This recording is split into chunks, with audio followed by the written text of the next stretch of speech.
du Père et du Fils et du Saint-Esprit, ainsi soit-il. Je vous salue Marie, pleine de grâce, le Seigneur est avec vous. Vous êtes bénie entre toutes les femmes, et le fruit de vos entrailles est béni. Sainte Marie, Mère de Dieu, priez Priez pour nous pauvres pécheurs, maintenant et à l'heure de notre mort, ainsi soit-il. Saint Joseph, priez pour nous. Nos saints anges gardiens, priez pour nous. Nos saints patrons, priez pour nous. Tous les saints et les anges de Dieu, priez pour nous. Au nom du Père et du Fils et du Saint-Esprit, ainsi soit-il. Voilà, dans la spiritualité, qui est quand même très importante, parce que c'est la science de la sainteté, c'est la science la plus importante.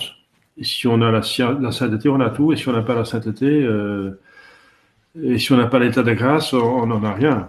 Donc, finalement, c'est la science des sciences. C'est la crème fraîche de toute la vie humaine. Donc la sainteté, c'est aussi une science, parce qu'il y a des lois dans le surnaturel. C'est pour ça qu'il faut quand même étudier un petit peu comment devenir saint. Et l'Église nous a beaucoup à raconter. Donc nous étions dans ce précis de théologie ascétique et mystique de l'abbé de Père Tanqueray.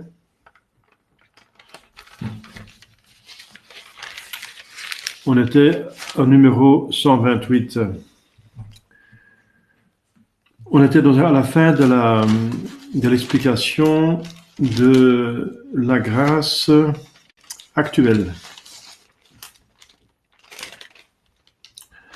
Donc sa notion, son mode d'action et sa nécessité. Donc la grâce actuelle nous est donc nécessaire. Sans moi, vous ne pouvez rien faire, dit Jésus, donc c'est agir dans le surnaturel. Donc on a besoin, c'est nécessaire, de l'aide de Dieu pour agir avec nos facultés naturelles, surtout l'intelligence, mémoire et volonté, au niveau surnaturel, donc dans la foi, et faire des actes méritoires par l'amour de Dieu.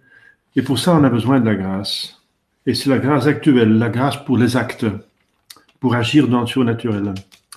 Donc, elle est donc nécessaire, même après la justification, ça veut dire après qu'on a obtenu la grâce sanctifiante. Donc, après le baptême. Donc, même après la justification, ça veut dire qu'on est justifié devant Dieu par la grâce de Jésus-Christ, qui a payé pour toutes les dettes des péchés mortels. Après la justification, et voilà pourquoi nos saints livres, ça veut dire, pour commencer, l'Écriture sainte, et ensuite tous les livres de l'Église qui traitent de la sainteté, les missels, la liturgie, les traités des pères de l'Église, etc. Pourquoi nos saints livres insistent tant sur la nécessité de la prière? Oui, même l'Évangile et les épîtres des apôtres insistent beaucoup à la prière, et même la prière continuelle. Continuelle. Ça veut dire autant que possible. Je suis en contact avec un groupe de Chinois, et il y a donc un des Chinois qui prie, dit-il, 8 heures par jour, un homme de 88 ans, qui prie 8 heures par jour. Eh bien, je pense, s'il prie bien, je pense bien qu'il va baigner dans la grâce. Et baigner dans la grâce, ici sur terre, c'est un bonheur. C'est vraiment un bonheur. C'est un avant-goût du ciel. Baigner dans la grâce, voilà. Ça, je vous souhaite à vous tous. Donc, la nécessité de la prière, par laquelle on l'obtient de la miséricorde divine, et Dieu veut donner. Et il peut donner parce qu'il est tout-puissant. La miséricorde divine, ainsi que nous l'expliquerons plus tard, nous pouvons aussi l'obtenir par nos actes méritoires, ou en d'autres termes, par notre libre coopération à la grâce. Donc, pour obtenir une grâce plus une autre grâce, il faut rester fidèle à la grâce qu'on a déjà reçue. Voilà, c'est fondamental. Car plus nous sommes fidèles à profiter des grâces actuelles qui nous sont départies, et plus Dieu se sent incliné à nous en accorder de nouvelles. Voilà. Dieu va penser, c'est bien investi chez cette personne-là, parce qu'elle use bien de mes grâces. C'est bien investi. C'est pas gâché. Et c'est le sang de son fils. Ça lui a coûté la passion. Donc c'est précieux. Dieu ne veut pas gâcher les grâces. Donc on arrive à la conclusion, ou aux conclusions, au pluriel. Premièrement, nous devons donc avoir la plus grande estime pour la vie de la grâce. La plus grande estime. C'est une vie nouvelle par rapport à la vie naturelle que nous avons du fait que nous sommes hommes, à partir de la conception. Mais nous n'avons pas forcément la vie surnaturelle. C'est donné par le baptême et c'est entretenu par une vie qui garde l'état de grâce. C'est une vie nouvelle, donc qui s'ajoute à l'ancienne vie, ça veut dire la vie que nous avons dès le début, la vie naturelle humaine. C'est une vie nouvelle, surajoutée donc, une vie qui nous unit et nous assimile à Dieu avec tout l'organisme nécessaire à son fonctionnement, l'organisme surnaturel. Les 7 dons infus, les 7 dons infus du Saint-Esprit. À l'occasion, on en parlera maintenant à la Pentecôte, ou les jours après, ou les dimanches après, et qui sont infus, ces dons sont infus dans les 7 vertus infuses, et les 7 vertus infuses sont infusées, donc sont versées dans notre nature, dans plusieurs facultés de notre nature. Donc c'est un organisme nécessaire à son fonctionnement, un organisme surnaturel. Et cette vie nouvelle de la grâce est une vie beaucoup plus parfaite que la vie naturelle. La différence entre un païen, la vie d'un païen, et la vie d'un chrétien qui prend sa religion au sérieux est une différence infinie. Même si le païen soit empereur d'un grand empire, et même si le chrétien était un esclave, comme au début du christianisme, il y avait encore des esclaves, parmi les Romains, qui étaient aussi des chrétiens qui étaient esclaves, eh bien cet esclave a une infinité devant Dieu, et donc en réalité infiniment plus importante que ce empereur païen. Donc il faut avoir une grande estime.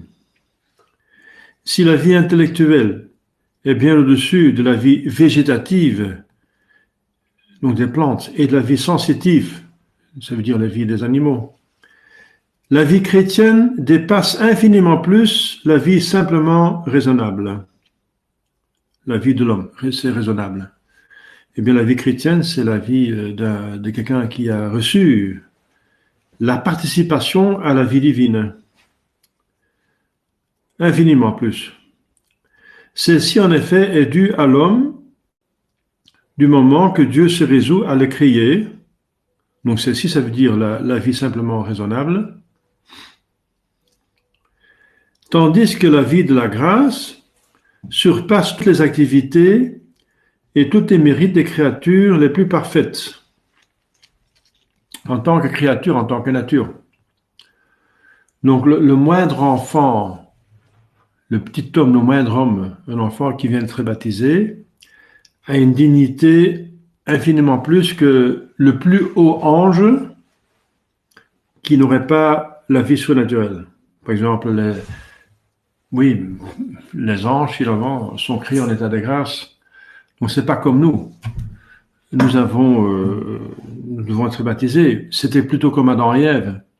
Adam et Ève étaient aussi créés en état de grâce. Donc, ils ont eu tout à la fois. Donc, on n'a pas un cas d'un ange qui ne soit pas qui n'aura pas la vie surnaturelle, ou bien qui ne sera pas damné. Donc ça n'existe pas. Parce que pour les anges, il n'y a pas de rédemption. Mais pour nous, oui. Donc il n'y a pas d'état neutre. Mais disons en principe, donc figurez-vous que il y avait un ange qui était tout à ange, mais pas en état, pas de grâce, pas dans le ciel, mais seulement la nature angélique, et qui est magnifique, qui est incroyable. Les anges ont un être supérieur, ils n'ont pas de corps. Ce sont des purs esprits, très puissants, avec une intelligence puissante, une volonté puissante, pur esprit. Ils n'ont pas des problèmes du corps, de se déplacer, etc. Tout ce que nous faisons pendant la journée, ça a beaucoup à faire à notre corps. Eh bien, cet ange sublime a une dignité infiniment moindre que le moindre des hommes, un petit enfant, par exemple, qui vient d'être baptisé, dans lequel habite la Sainte Trinité. Quelle est celle, en effet, donc la créature, qui pourrait jamais réclamer le droit de devenir le fils adoptif de Dieu, le temple du Saint-Esprit, le privilège de voir Dieu face à face, comme il se voit lui-même. Nous devons donc estimer cette vie surnaturelle plus que tous les biens créés. La regarder comme le trésor, caché bien sûr parce qu'il est spirituel, mais réel, il est caché parce qu'il est invisible. On ne voit pas normalement, sauf un don de Dieu, on ne voit pas la différence entre un homme en état péché mortel et un homme en état de grâce. Donc c'est un trésor caché. Caché pour l'acquisition duquel il ne faut pas hésiter à vendre tout ce qu'on possède, comme dit Jésus dans l'Évangile. Vendre tout ce qu'on possède. Ça veut dire abandonner tout, quoi que ce soit, pour acquérir l'état de grâce ou pour la maintenir, pour la garder. C'est une conclusion. Donc il faut bien se mettre ça dans la tête et dans le cœur et demander la grâce de la réaliser. Donc cet amour pour la vie surnaturelle. Quand on possède ce trésor, il faut tout sacrifier plutôt que de nous exposer à le perdre. C'est la deuxième conclusion. Plutôt tout sacrifier. C'est la conclusion que tire le pape Saint Léon dans ses sermons à Gnoche. Donc je vais essayer de traduire là, parce qu'il ne donne pas la traduction, alors je vais essayer de traduire. Donc reconnaît aux chrétiens votre dignité et vous qui êtes faits participants de la nature divine, ne voulez pas retourner dans l'ancienne vilité, donc la chose vile, de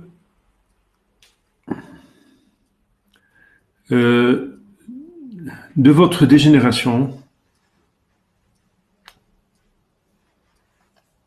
Voilà, de la dégénération qui remonte à Adam. Donc, reconnaissez votre dignité, vous qui êtes participants à la nature divine, et ne voulez pas retourner dans votre ancienne vilité, voilà. Donc, moindreté, donc l'état de vil, d'être que homme et homme déchu. Homme qui a dont la conscience est alourdie par des péchés mortels. Pour commencer, le péché original bien sûr, mais aussi nos propres péchés. Nul plus que le chrétien ne doit se respecter lui-même. Se respecter soi-même. Par respecter pour notre âme, on ne pêche pas. Par respect de l'autre qui habite en notre âme, Dieu, on essaie d'éviter tout ce qui lui plaît. Non pas certes à cause de ses propres mérites, mais à cause de cette vie divine à laquelle il participe et parce qu'il est le temple du Saint-Esprit, temple saint dont on ne doit pas ternir la beauté.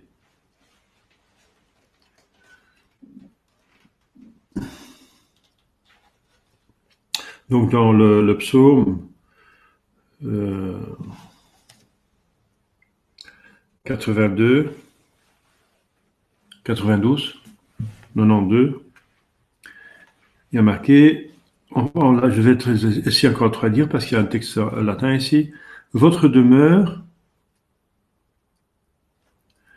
il convient à votre demeure d'être un sanctuaire le long des journées, le long des jours, donc jusqu'à votre mort.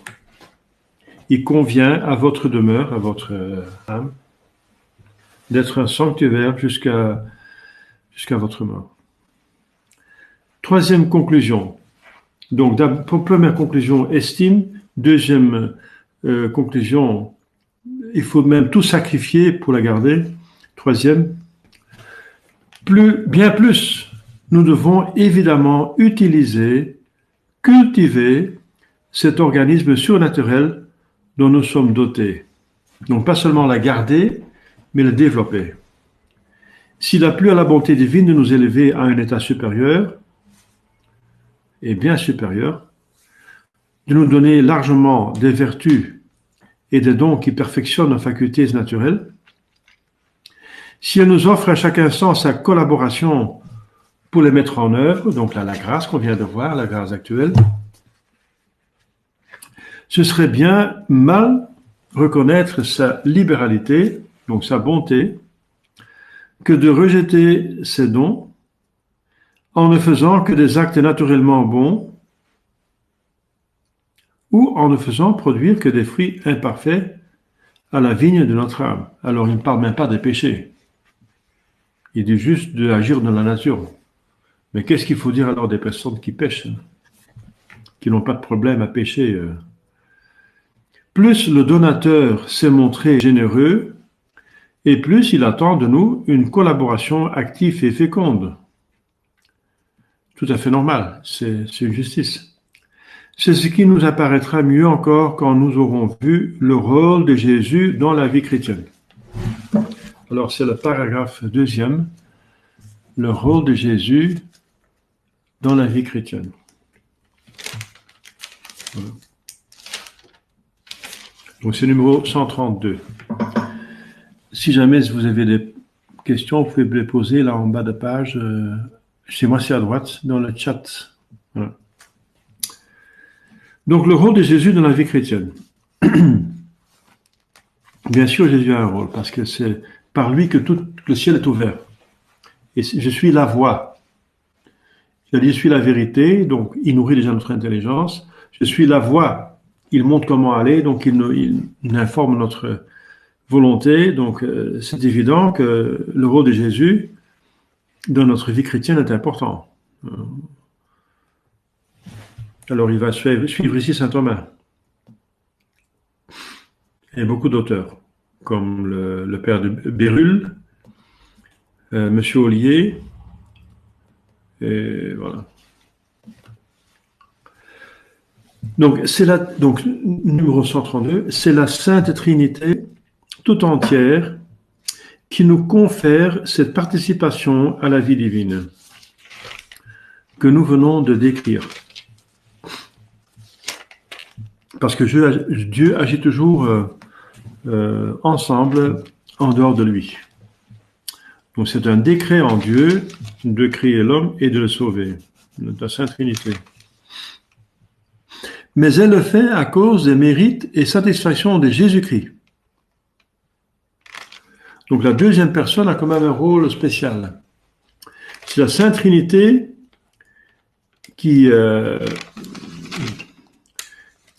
la source de notre sanctification, mais Jésus-Christ a un rôle particulier, et il est en même temps la deuxième personne, bien sûr, et il a la nature de divine et humaine. Jésus-Christ, qui a satisfait, qui a donc mérité et obtenu des satisfactions pour tous nos péchés, et qui, de ce chef, joue un rôle si essentiel de notre vie surnaturelle que celui-ci est appelé avec raison, que celle-ci est appelée vie chrétienne. Donc vie chrétienne, donc qui vient du Christ. Chrétienne. Nous sommes appelés des chrétiens à partir que les chrétiens se sont convertis à Antioche. Il y a eu une mission à Antioche, fondée par saint Paul, et là, on commençait à appeler les adeptes de Jésus-Christ des chrétiens. Et la vie qu'ils doivent mener, qui diffère des païens, c'est la vie chrétienne. D'après la doctrine de saint Paul, Jésus-Christ est le chef de l'humanité régénérée, comme Adam l'avait été de la race humaine à son berceau, mais d'une façon beaucoup plus parfaite. Jésus-Christ beaucoup plus parfaite. Par ses mérites, il a reconquis nos droits à la grâce et à la gloire. Par ses exemples, il nous montre comment nous devons vivre pour nous sanctifier et mériter le ciel. Mais il est avant tout la tête d'un corps mystique, donc de l'Église, une tête invisible, mais réelle, dont nous sommes les membres.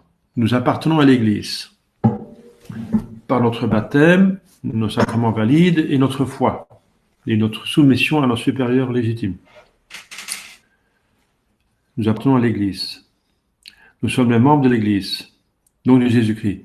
Il est donc la cause méritoire, donc il a mérité, exemplaire, il est l'exemple, et vital. Il communique sa vie. C'est très clair au moment de la communion, comment il communique sa vie. Vital de notre sanctification. Voilà. Encore, on peut voir encore tous les autres arguments. Par exemple, les paraboles du bon pasteur. C'est magnifique, la parabole du bon pasteur qui va chercher la brebis égarée. Donc, comment Jésus s'occupe? Il dit, moi, je suis le bon pasteur. Je suis pas un mercenaire qui s'enfuit, donc qui s'occupe. Je suis la porte. Je suis la voie, voilà. La vie. Je suis la vérité, la voie et la vie de nous, de notre âme. Donc, surnaturel. Donc, on va voir ça un petit peu encore en détail. D'abord, Jésus, cause méritoire de notre vie spirituelle. Cause méritoire. Donc, 133. Quand nous disons que Jésus est la cause méritoire de notre sanctification, nous prenons ce mot dans ce sens le plus étendu, en tant qu'il comprend à la fois la satisfaction et les mérites.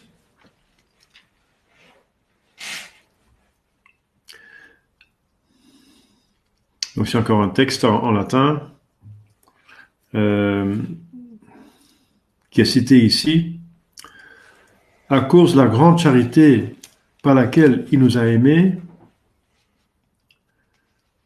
il a mérité par sa très sainte passion sur le bois de la croix notre justification et il a satisfait pour nous. Voilà. Donc c'est dans l'Écriture sainte. Donc logiquement, la satisfaction précède le mérite. Donc logiquement. En ce sens qu'il faut réparer d'abord l'offense faite à Dieu pour obtenir le pardon de nos péchés et mériter les grâces. D'abord, mais en réalité, tous les actes libres de notre Seigneur étaient en même temps satisfactoires et méritoires, parce qu'il n'était pas pécheur. Donc il méritait dès le début. Donc pas d'abord satisfaire à la colère de Dieu, qui est apaisée, ensuite on peut mériter. Jésus a fait les deux en même temps, parce qu'il était Dieu lui-même. Donc en même temps qu'il est satisfait, il mérite infiniment. Et tous ces actes avaient une valeur morale infinie. Nous l'avons vu parce qu'il est Dieu. Alors, Dieu a une majesté infinie, donc tout ce que Dieu fait a une valeur infinie. Il ne nous reste qu'à retirer de cette vérité quelques conclusions. Premièrement, il n'est pas de péché irrémissible. Donc, il n'existe pas de péché qui ne puisse pas être pardonné. Pourvu que, bien sûr, contrit et humilié, humble, nous demandions pardon. Donc si la contrition est là, bien sûr, et c'est une contrition convenable, alors il n'y a pas de péché irrémissible à cause des mérites infinis de Dieu, de Jésus-Christ. C'est ce que nous faisons au saint tribunal de la pénitence, donc de la confession, le sacrement, où la vertu du sang de Jésus nous est appliquée par l'intermédiaire du ministre de Dieu. Donc, au moment que le prêtre donne l'absolution, donc c'est la forme, avec les paroles qu'il dit, et la matière du sacrement, c'est la contrition sur les péchés confessés. Donc il faut des péchés qu'on confesse, il faut avoir confessé les péchés et la contrition. Et la contrition sur les péchés confessés, c'est la matière du sacrement à laquelle est appliquée la forme du sacrement. Donc au moment que le prêtre donne la cause efficiente, c'est Dieu, et donc instrumental, c'est le prêtre, et le but, c'est donc la rémission des péchés et le ciel. Voilà. Donc alors vous avez les 4 causes de la confession. Cause matérielle, formelle, efficiente et finale. Donc si on connaît les 4 causes, on connaît la chose à fond, donc selon les philosophes. C'est pour ça qu'on en parle. Donc Jésus a versé son sang pour nos péchés, et c'est appliqué au moment que le prêtre donne l'absolution. Il fait ça en signe de croix, c'est pas pour rien. C'est ce que nous faisons encore au saint sacrifice de la messe, où Jésus continue de s'offrir par les mains du prêtre comme victime de propitiation, donc pour expier les péchés, excite dans notre âme des sentiments profonds de contrition. Donc la messe mérite la contrition des péchés. Ça donne pas la contrition, ça donne pas la rémission des péchés. C'est donné par la confession, mais la messe est quand même la source de toutes les grâces, puisque c'est la croix qui est rendue présente. Donc elle obtient les grâces pour que nous fassions une bonne confession. Voilà. Donc excite de notre âme des sentiments profonds de contrition, nous rend Dieu propice. Parce qu'il y a une satisfaction infinie à la messe, pour tous les péchés.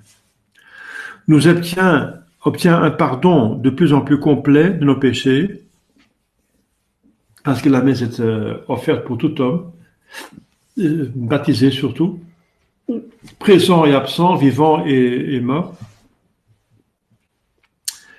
Et voilà, le pardon des péchés, c'est la première chose à faire. Donc de plus en plus abondante, si nous avons déjà eu la rémission des péchés, alors plus en plus abondante, pour aussi se débarrasser des peines du purgatoire, pas seulement celles de l'enfer, abondante de la peine que nous devrions subir pour les expier, ici ou plus tard. Plutôt ici, parce que plus tard c'est plus pénible, Parce qu'ici, c'est libre, donc c'est plus méritoire. Et là, c'est obligatoire, c'est imposé. Donc, c'est moins méritoire, donc ça va faire plus de mal. Nous pouvons ajouter que tous nos actes chrétiens, unis aux souffrances de Jésus, ont une valeur satisfactoire pour nous et pour les âmes pour lesquelles nous les offrons. Donc, je répète, toutes nos bonnes œuvres de chrétiens, donc un état de grâce, unis aux souffrances de Jésus, non pas la prière du matin, par exemple. Le matin, on offre tous ces actes méritoires de la journée à Jésus et par Jésus au Père. Voilà. On peut obtenir par ça beaucoup de grâce pour nous-mêmes et pour les autres. Deuxièmement, Jésus a mérité pour nous, il n'y a pas seulement satisfaction. Donc il y a satisfaction pour tout péché. Il n'y a pas de péché irrémissible. Mais il a mérité pour nous, deuxièmement, donc dans le numéro 134, aussi toutes les grâces dont nous avons besoin pour atteindre notre fin surnaturelle. Et ce n'est pas seulement la rémission des péchés. C'est pas seulement ça. C'est beaucoup plus. C'est des grâces qu'on a besoin, par exemple, comme maintenant, de la sanctification. Les grâces pour atteindre la sainteté. C'est la science de la sainteté, la spiritualité. Donc, qu'on se débarrasse des péchés, c'est ce qu'on se débarrasse du mal. Mais il faut encore le bien. Il faut encore le bien le plus possible. Il faut se débarrasser du mal et obtenir le bien le plus possible. Donc, ce sont deux choses distinctes. Voilà. Donc, il y a la vie purgative et la vie illuminative et la vie unitive dans la vie spirituelle. Il y a trois phases. Trois grandes œuvres, préoccupations à faire pour développer cette vie et atteindre notre perfection, le but pourquoi nous sommes créés, pourquoi nous existons, et cultiver en nous la vie chrétienne. Voilà, donc c'est dans l'Épître aux Éphésiens, je vais encore essayer de traduire. Il nous a bénis dans toute bénédiction spirituelle, dans les choses célestes, dans Jésus-Christ. Donc Dieu nous a bénis dans toute bénédiction spirituelle dans les choses célestes. Donc c'est pas seulement se débarrasser de l'enfer et du purgatoire, il faut alors encore aller au ciel. Voilà. Et dans le ciel, il faut apporter des fruits. Jésus a dit, tout arbre qui ne porte, et Saint Jean-Baptiste, la même chose, Saint Jean-Baptiste, il a dit, la hache est au pied de l'arbre, prêt pour être coupé si l'arbre ne porte pas de fruits. Même si l'arbre, pour le reste, il est bien, mais il ne porte pas de fruits, il va être coupé. Jésus, devant l'arbre, le figuier, à la porte de Jéricho, il a maudit ce figuier parce qu'il ne porte pas de figues. Il n'avait pas de fruits. Il a maudit. Donc, les gens qui disent « je fais du tort à personne », eh bien, si c'est tout ce que vous faites, vous méritez d'être coupé par une hache, comme dit Saint Jean-Baptiste. Vous méritez d'être éliminé. Vous êtes digne de mort. Oui, c'est ça que ça veut dire. Vous allez en enfer, c'est ça que ça veut dire. Vous allez en enfer, vous faites du tort à personne, eh bien, je l'irai en enfer. Si vous ne faites pas plus que ça. Parce que vous faites tort à Dieu déjà pour commencer, à vous-même. Il y a même des homosexuels qui osent dire ça. Hein. Oh, on fait tort à personne. Mais on vous fait tort à vous-même. Et à Dieu et à la société aussi, bien sûr, parce que ça attire des grandes calamités. Il nous a bénis dans le Christ de toutes sortes de bénédictions spirituelles. Voilà, c'est Éphésiens 1, 3. Grâce de conversion, grâce de persévérance, grâce pour résister aux tentations, grâce pour bien profiter de nos épreuves. Ah, ça c'est important. Celui qui même, il prend sa croix et la porte et me suit, sans regarder en arrière. Voilà. Bien profiter de nos épreuves. Quand le bon Dieu permet un mal, c'est en vue d'un plus grand bien. Un plus grand bien. Donc, dès qu'il y a un mal, il faut dire Alléluia. Maintenant, il y a un plus grand bien que je peux obtenir. Et nous, on se décourage devant les épreuves. Non, c'est le contraire. Jésus dit, réjouissez-vous si vous êtes persécuté, par exemple. Grâce de renouvellement spirituel. Non pas de conversion, mais quand même, sur les devenir tièdes, devenir plus fervent. Très important. Grâce d'une seconde conversion. Ça veut dire celle des péchés véniels. La première conversion, c'est celle des péchés mortels, et bien sûr du péché originel, mais la seconde conversion, c'est celle des péchés véniels. Et de l'imperfection, on va essayer d'atteindre la sainteté. C'est la troisième conversion. Grâce de la persévérance finale. Il nous a tout mérité, Jésus. Il nous affirme que tout ce que nous demandons à son Père et en son nom, c'est-à-dire en nous appuyant sur ses mérites, nous sera accordé. Toutes ces choses-là. Allez, prenez la Sainte Vierge. Elle n'a jamais péché. Mais c'est pas ça qu'elle a fait spécialement, c'est ne pas pécher, c'est de faire du bien. Elle a mérité.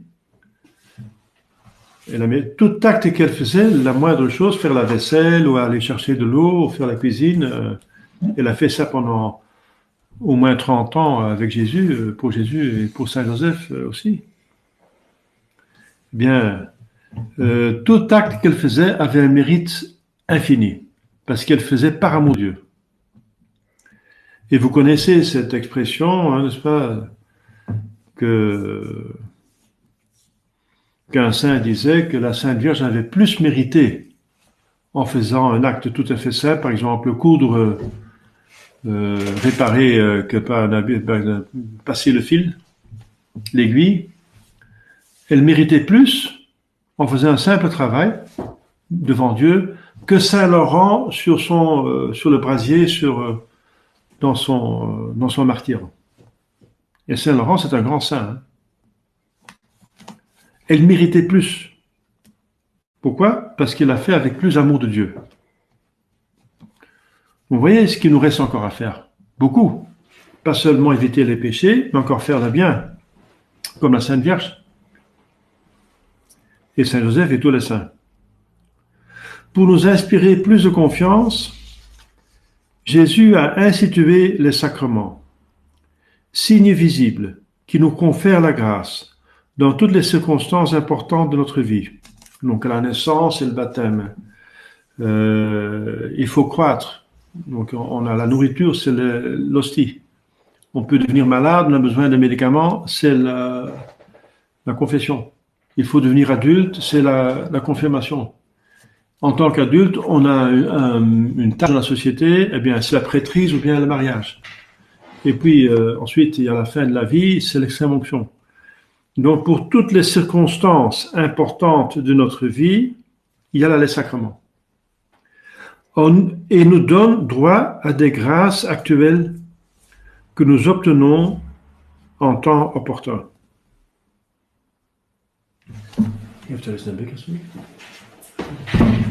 Alors, on va s'arrêter ici pour la première partie parce que sinon on n'aura plus le temps pour la deuxième partie. Donc je m'arrête ici. S'il n'y a jamais de questions, voilà. Donc on a vu que la conclusion sur la grâce actuelle, donc d'avoir une grande estime pour cette grâce actuelle, donc il faut tout sacrifier pour la garder et la développer. il a développé et qu'il faut bien l'utiliser. Et alors, on a vu le rôle de Jésus dans la vie chrétienne, qui est cause méritoire de notre vie spirituelle. Méritoire dans ce sens que il a mérité la satisfaction de tous les péchés, mais aussi mérité d'autres grâces, les grâces de sanctification. Voilà. Dans la fois prochaine, on verra la suite. Mais je passe maintenant à la partie pratique du cours. Et on était dans la deuxième partie du cours, au numéro 400, page 451. 451.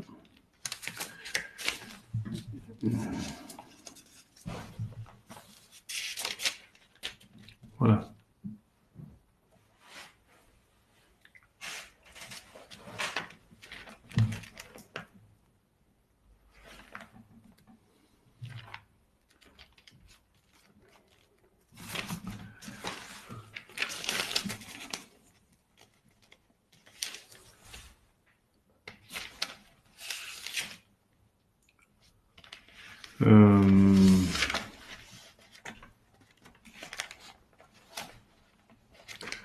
Ça commence 417.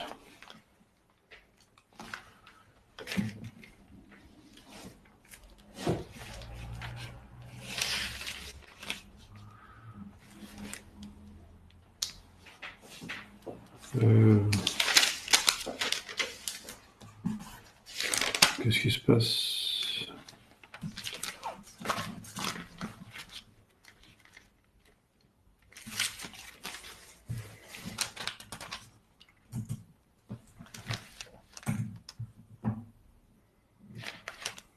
Ah oui, elle était à 451, voilà. On a bien travaillé alors. Voilà, on était à page 451 dans la prière des commençants, la méthode de Saint-Sulpice pour méditer. Alors, cette méthode de Saint-Sulpice qu'on a vue la fois dernière, elle avait comme avantage d'être une méthode affective appuyée sur des considérations affectives. Donc affectif, ça fait plutôt appel au cœur et à la volonté, considération plutôt à l'intelligence. Donc c'est vraiment prier avec, comme dit Jésus, en vérité et en esprit. En vérité et en esprit. En esprit, ça veut dire avec notre âme. Et pas seulement avec la bouche et avec des gestes, mais... Donc la méditation, c'est élever l'âme à Dieu avec le plus spirituellement possible. Donc utilisant nos facultés spirituelles, intelligence, mémoire, volonté.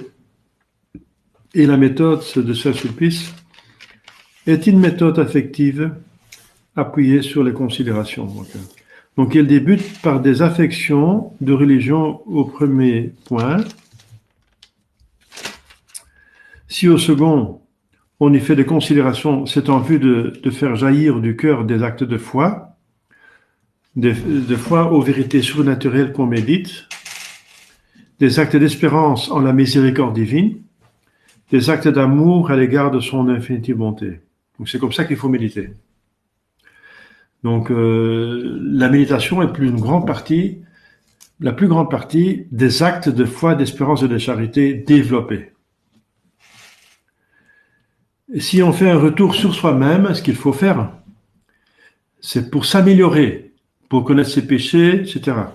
Pour pleurer sur ses péchés, donc on fait des retours sur soi-même pour avoir des fruits. Il faut sortir de la méditation meilleur qu'en entrant. Donc il faut faire un retour sur soi-même au bon sens.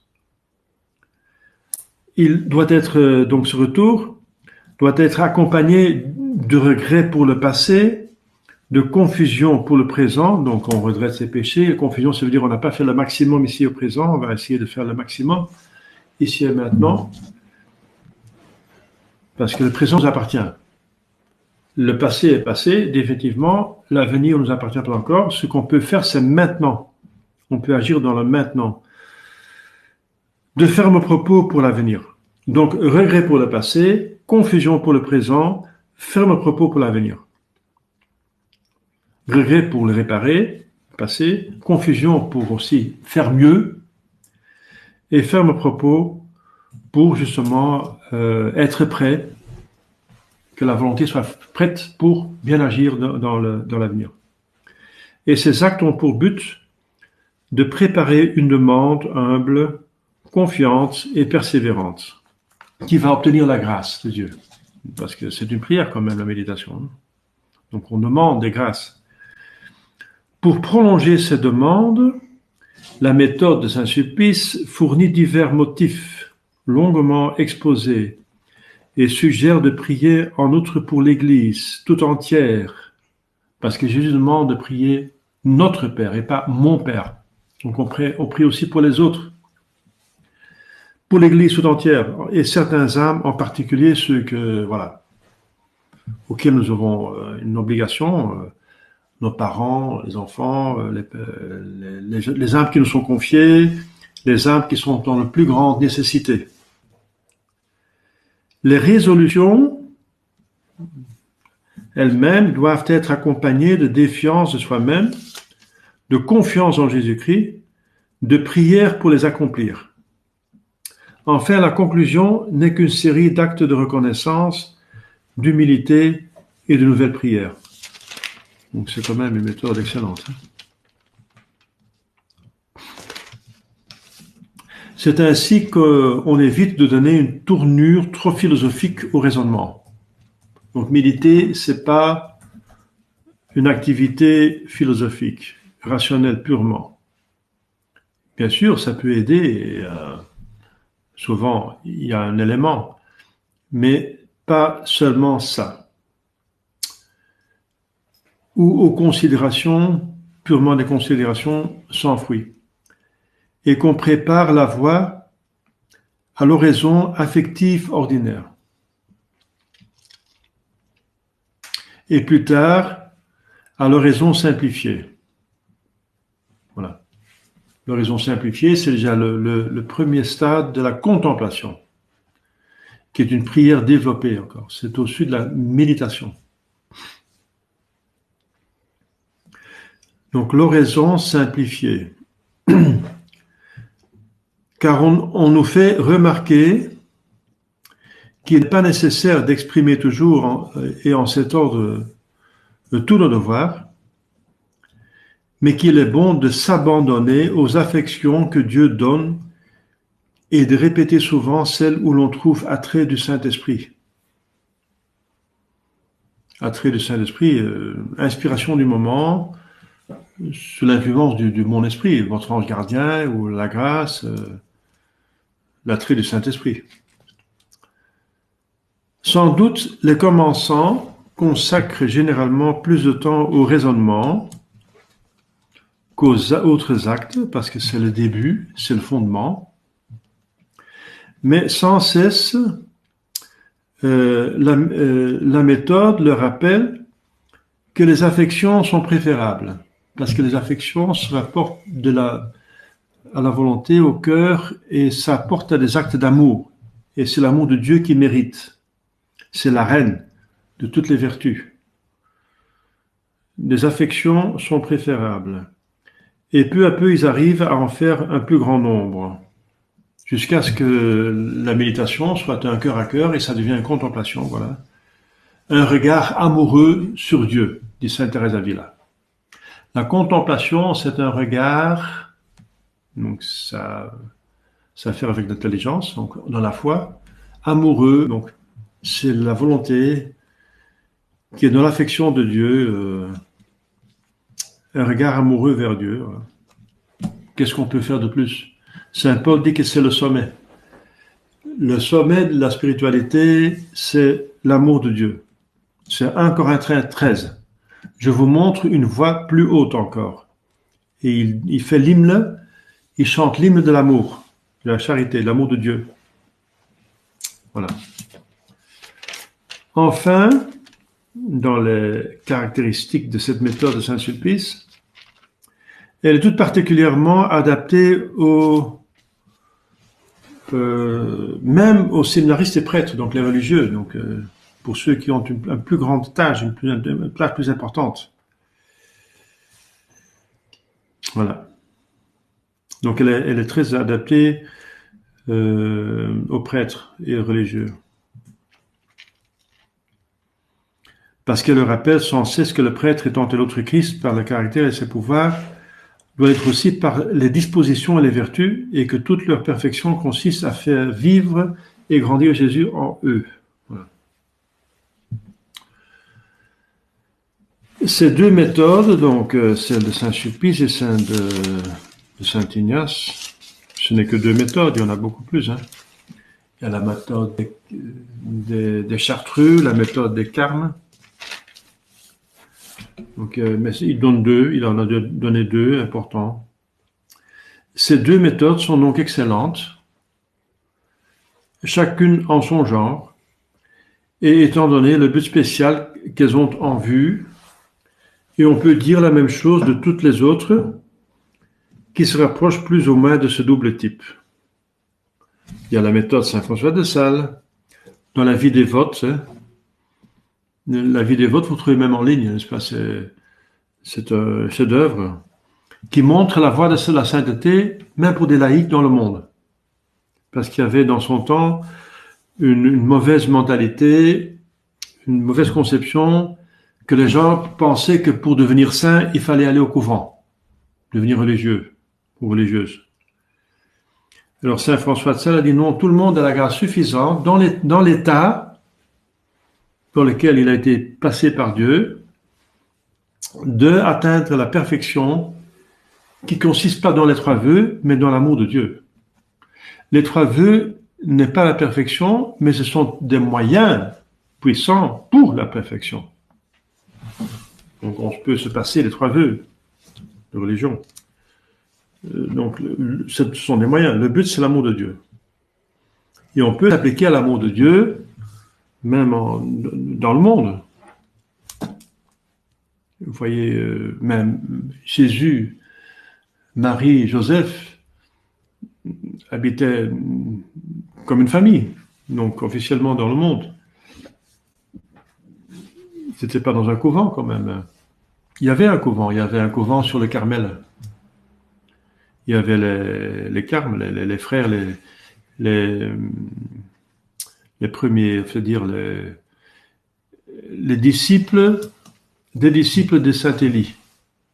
Donc Saint Élie avait fondé une école de prophètes sur le Carmel, et sur le Carmel, il y a toujours eu une sorte de vie religieuse par les adeptes de Saint Élie. Mais Jésus, Marie et Joseph n'ont pas vécu dans un couvent, mais dans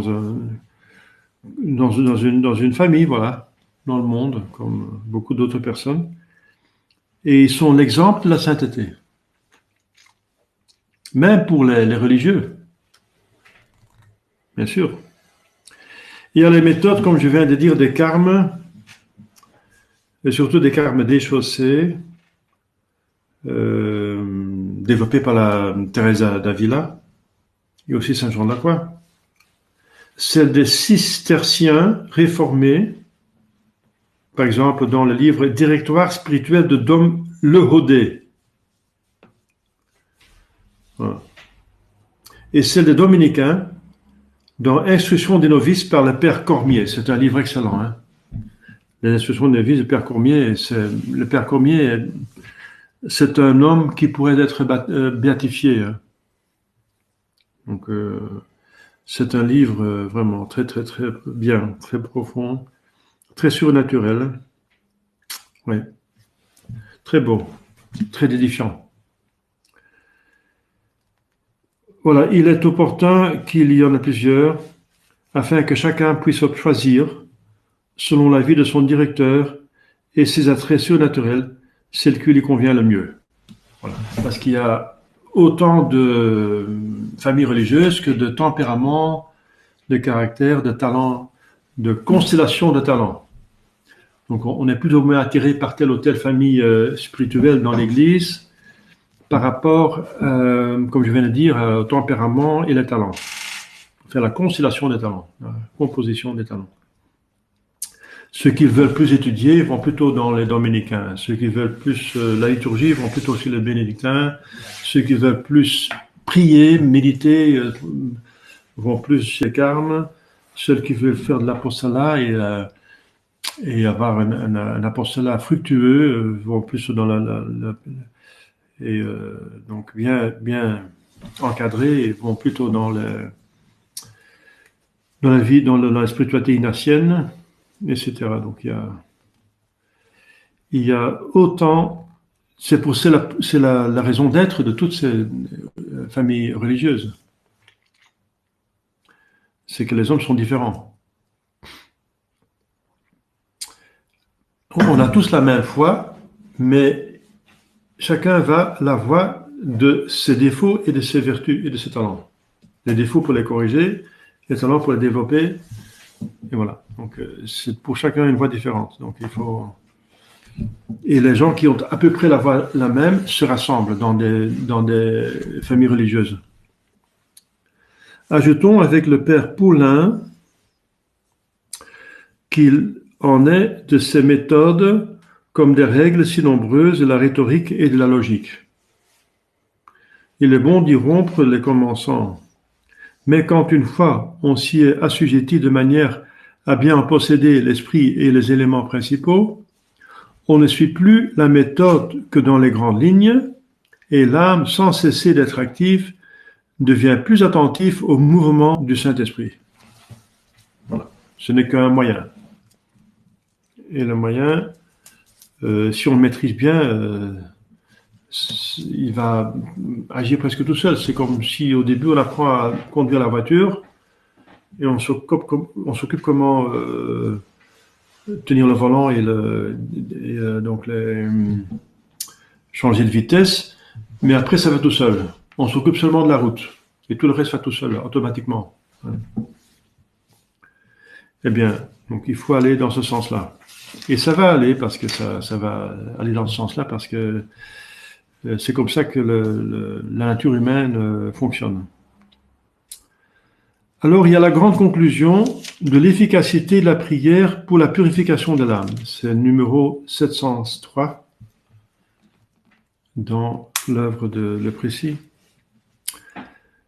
Donc, l'efficacité de la prière pour la purification de l'âme. Donc, dans le premier stade, purification, ensuite on verra l'illumination et ensuite l'union à Dieu de l'âme.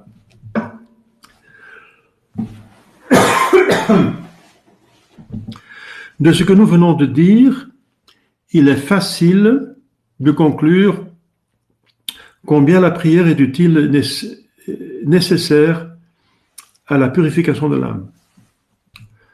Dans la prière adoration, la prière comme adoration, on rend à Dieu les devoirs qui lui sont dus. On admire, on loue, on bénit ses infinies perfections, sa sainteté, sa justice, sa bonté, sa miséricorde. Alors Dieu s'incline vers nous avec amour, pour nous pardonner, pour nous faire concevoir une profonde horreur pour le péché qui l'offense et pour nous prémunir contre de nouvelles fautes. Notre prière adoration est directement répondue par Dieu. L'adoration, c'est le saluer. Et quand on salue quelqu'un de bonté, il va faire un geste de retour. Et ce geste de Dieu nous est très utile. Dans la prière méditation, nous acquérons sous l'influence de la lumière divine et de nos propres réflexions des convictions profondes sur la malice du péché, ses redoutables effets en cette vie et en l'autre, sur les moyens de le réparer et de l'éviter. Alors notre âme se remplit de sentiments de confusion, d'humiliation, de haine, du péché, de bons propos pour l'éviter et d'amour de Dieu. Par la main, nos fautes passées sont expiées de plus en plus dans les larmes de la pénitence et dans le sang de Jésus. Notre volonté s'affermit contre les moindres capitulations et embrasse avec générosité la pratique de la pénitence et du renoncement. Voilà. De la prière méditation. La méditation doit arriver à cela, et elle arrive à cela. Et une méditation bien faite, elle fait cela. Ensuite, la prière demande. La prière comme une demande. Appuyée sur les mérites de notre Seigneur, nous obtient de grâces abondantes, et je dirais même infinies, parce que les mérites de Jésus sont infinis. Donc, sans limite.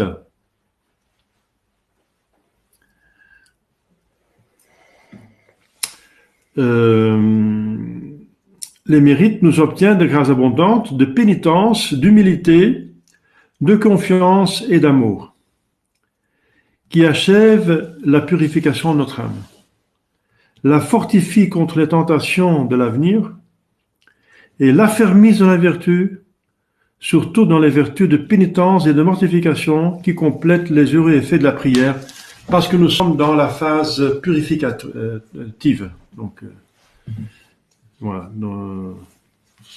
Donc la prière demande justement, par les mérites infinis de Jésus, tout ce qui est nécessaire pour mortifier tout ce qui est mauvais en nous. Voilà, j'arrête ici parce que le numéro suivant, c'est pour le directeur de d'âme.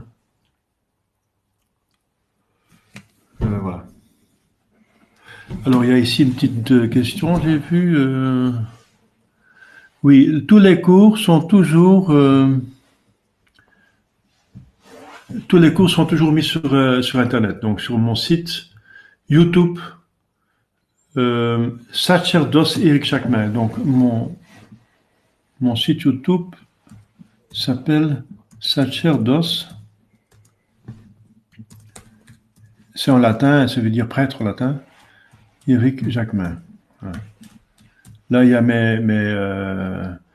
donc, si vous allez sur YouTube, il y a des playlists, des listes de... Play, ça veut dire jeu, mais enfin, ça veut dire des listes de films, de vidéos. Des listes de vidéos.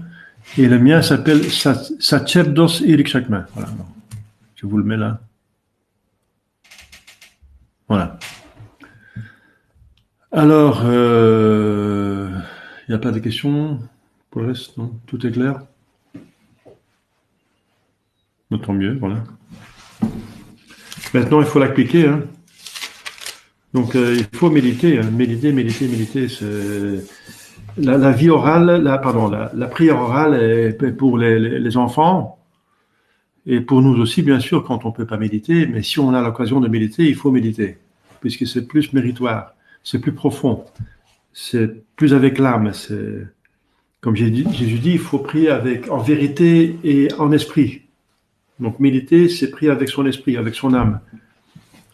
Bien sûr, la prière orale, c'est aussi avec son âme. Mais méditer, c'est presque uniquement avec son âme, disons. Donc, c'est plus fort. Et la méditation mène à la contemplation. Et la contemplation, c'est la préparation directe du ciel, de la vision béatifique. La contemplation, c'est juste ce qui est avant la vision béatifique. Voilà. Donc, c'est clair. Notre vie ici sur Terre, c'est une préparation de la vie du ciel. C'est pas autre chose. Voilà, on va fermer alors ce soir. J'ai passé 1 heure. J'espère que ça vous sera utile. Donc, ce serait tous les deux semaines, il y a un cours de spiritualité et toutes les 2 semaines de philosophie. Donc, maintenant, on est dans la philosophie, dans la psychologie. Donc, ce sera mardi prochain, si Dieu veut. Rendez-vous pour le cours de psychologie philosophique. Voilà. Au nom du Père et du Fils et du Saint-Esprit, ainsi soit-il. Je vous salue Marie, pleine de grâce, le Seigneur est avec vous. Vous êtes bénie entre toutes les femmes, et Jésus, le fruit de vos entrailles, est béni. Sainte Marie, Mère de Dieu, priez pour nous pauvres pécheurs, maintenant et à l'heure de notre mort. Ainsi soit. Saint Joseph, priez pour Priez nous. pour nous. Saint Georges Gardien, Priez pour nous. nos saints patrons. Priez pour nous. Saint François Caracciolo, priez Priez pour pour nous. nous. Au nom du Père et du Fils et du Saint-Esprit, soit-il. C'est le saint du jour. Hein, donc là. Voilà, bonne nuit.